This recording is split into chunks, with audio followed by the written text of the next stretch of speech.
straight to the pharma sector, an interim relief coming in for some of these pharmaceutical companies because the Bombay High Court has imposed an interim stay order on government's decision, remember, to cap the drug prices. Ekta, Batra, our in-house expert in pharma, joins us with all the details. Ekta, help us understand how will it impact some of the listed companies? Well, in what could be relief for the pharma industry, there was news today that the Bombay High Court has ordered an interim stay on the NPPA order of price ceiling on 530 drugs. Remember that pharma companies have already undertaken price cuts on account of the WPI. The WPI was negative 2.7% in 2015.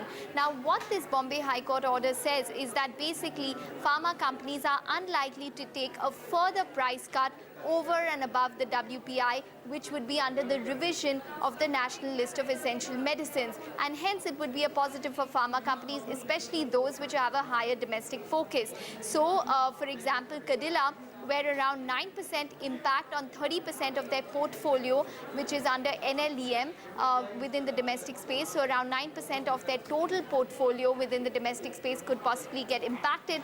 And the total amount of sales, or the total impact on total sales, would be around 2.5 to around 3% odd.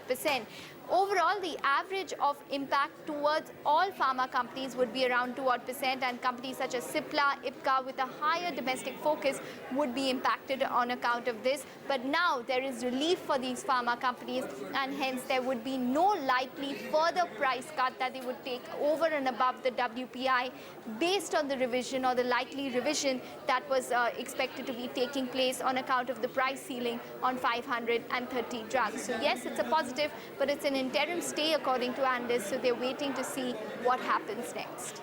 Right.